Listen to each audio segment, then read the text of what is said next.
энэ Монголын үндэсний худлаа ажлын танхимын одоо ажил амьдрал маш явцуу хүрээнд цөөхөн хідэн том компаниудын одоо ажил амьдралыг зохицуулахад чиглээд байна. Нөгөө энэ баялаг бүтээдэг мянган жижиг дунд бизнес эрхлэгчид энэ танхимын үйл ажиллагааны бодлоос гадуур үлдчихэд байна. Энийн асуудлыг одоо өнгөрсөн 4 жилийн 2019 онд хөндөж байсан өнөөдөр нөхцөл байдал дахиадгаараа. Тэгээ үүнтэй холбогдуулаад одоо энэ танхим гэдэг байгууллага хэний эрх ашигыг төлөө дуурч явах ёстой юм. Ямар бодлого баримтж явах ёстой юм гэдэг нь одоо маш том асуултын тэмдэг болчиход байна. Өнөөдөр нийгэмд биш үү бухимдлал дээд зэгтээ хүрчээд байна. Ажилгүйдэл татврын одоо шууд олон шууд бус дарамтууд. За тэгээд банк зээлийн одоо энэ орчны одоо эрүүл саруул байдал төдийлөн сайн биш байна. За хамгийн сүүлчийн жишээ бол одоо энэ жижиг дундын сангийн үйл ажиллагаа яг энэ бизнес эрхэлж байгаа хүмүүс хүртээлтэй байна уу? Хүртээмжтэй байна уу? Бодлого нь хаана байгаа юм бэ?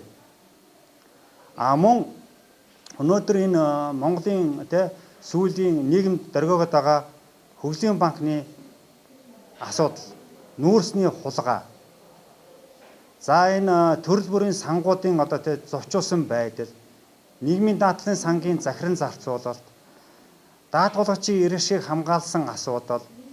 За энэ ковидын холбоотой одоо цар тахлын үед авсан хэрэгжүүлсэн арга хэмжээнүүд гээд том асуудлуудад нэгэнд нь ч манай одоо танхимаас ерөөсөө дөрвтэй, даацтай тодорхой хариултуудыг өгөхгүй байна. Өөрөөр хэлбэл одоо засгийн газрын бодлого үйл ажиллагааны ард нь ингээд дөрлүүлсэн бух шиг мөлхөж байна. Уг нь бол бизнесийн байгууллага бол маш эрчтэй, хүчтэй, маш хурдан шаламгаа өөрчлөгдөж байгаа энэ орчинд бол маш өндөр мэдрэмжтэй байх хэрэгтэй.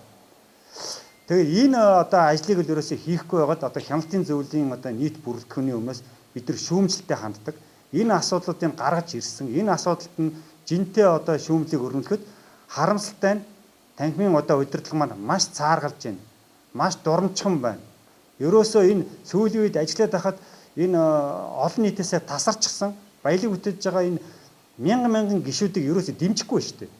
Хамгийн наадсан ганцхан жишээг дуртаад одоо энэ танхимын одоо өнөөдөр хурал болгож байхад энэ танхимын гишүүдийг төлөөлөгчдийг хайрцагсан явдал сонсогдож байна.